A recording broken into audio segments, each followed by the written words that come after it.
नमस्कार। रिपब्लिक भारत के digital platform पर आप सभी का बहुत बहुत स्वागत है। मैं हूं आपके साथ वैभव मिश्रा।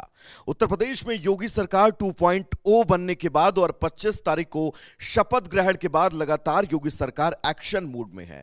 दरअसल बुलडोजर जो लॉ एंड ऑर्डर का प्रतीक बन चुका है प्रदेश के अंदर, वो बुलडोजर अब लगातार भूमाफियाओं पर चल रहा है। लेकिन इसी कड़ी में मनीष तिवारी, याद करिए मनीष तिवारी हत्याकांड, जब गोरखपुर के अंदर एक व्यापारी की पीट पीट कर हत्या कर दी गई थी और वो हत्या किसी और ने नहीं, पुलिस वालों ने की थी, जिसके बाद 6 पुलिस वालों को आरोपी बनाकर गिरफ्तार किया गया। अब हालांकि सीबीआई इस पूरे मामले में चार्जशीट दाखिल कर चुकी है, लेकिन इस पूरे मामले के मुख्य आरोपी जगजीत सिंह जो उस वक्त सीओ थे, उनका मकान जो लखनऊ के चिन्हट में स्थित है, उनके मकान पर अब बुलडोजर चली है। ये तस्वीरें आप देखिएगा, उनके मकान की हम आपको तस्वीरें दिखा रहे हैं जहां पर बुलडोजर चला है। और बुलडोजर चलने के बाद जो स्थितियां हैं मकान की, आप अंदाजा लगा सकते हैं।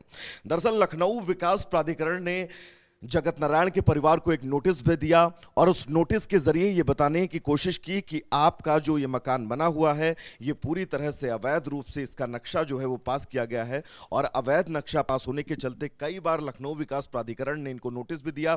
आप देख सकते हैं इनके घर पर नोटिस चस्पा भी है उस दीवार पर, जिस पर यह लिखा गया है कि आपकी तरफ से जवाब नहीं दिया गया, जिसके चलते आपके इस मकान को तोड़ा जा रहा है। साथ ही अगर बात करें उत्तर प्रदेश सरकार में, जब से दूसरी बार सरकार का, योगी सरकार का गठन हुआ, इसके बाद पूरी तरह से सरकार एक्शन मूड में है। फिर वो चाहे शुरुआत हम करें जब पहली कैबिनेट की बैठक हुई और पहली कैबिनेट की बैठक में 3 महीने तक के उस राशन की अवधि को बढ़ा दिया गया, जो राशन लगातार कोरोना काल में दिया जा रहा था।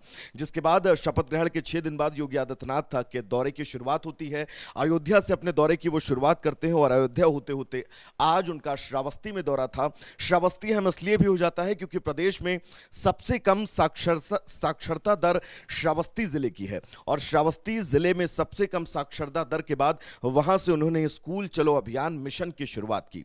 इस मिशन की शुरुआत के बीच कल की अगर बात करें तो कल प्रयागराज में अतीक अहमद के परिवार और उनके करीबी जो रिश्तेदार हैं, उनके मकान पर भी अवैध निर्माणों पर भी बुलडोजर चला है। यानी कि कुल मिलाकर यह कहा जाए कि 25 तारीख को शपथ ग्रहण होती है और शपथ ग्रहण के बाद आज यानी कि 4 तारीख, इन तमाम दिनों में लगातार सरकार एक्शन मूड में है। और सरकार, क्योंकि एंटी रेमियो जो फोर्स थी, एंटी रेमियो फोर्स को भी पूरी तरह से प्रदेश में एक्टिव कर दिया गया है। एंटी रेमियो फोर्स के बाद साथ ही हम आपको ये भी बता दें, स्कूल में जिस तरह से नकल माफियाओं पर चंगुल कसने की पूरी कोशिश सरकार द्वारा की जा रही है, प्रदेश में परीक्षाएं चल रही हैं, इनको लेकर विशेष दस्ता जो है वो लगातार एक्टिवेट मूड में है। और एक्टिवेट मूड होने के बाद वो लगातार छापेमारी कर रहा है और नकल विरोधी अभियान भी इस बीच चलाया जा रहा है। ये वो नोटिस है जिसका हम जिक्र कर रहे थे। इस नोटिस पर साफ तौर पर यह लिखा हुआ है कि उपरोक्त स्थल पर जिसमें आप बिना मानचित्र स्वीकृत कराए गए अनाधिकृत निर्माण एवं विकास कार्य किया गया है, आपको सुनवाई का और यह बताने का समुचित मौका भी दिया गया था कि अनाधिकृत निर्माण एवं विकास कार्य आखिर क्यों ना गिरा दिया जाए। लेकिन जब जवाब नहीं दिया गया तो ये अवैध निर्माण गिरा दिया गया है। समय दिया गया है 10 से 15 दिन का नोटिस के मुताबिक,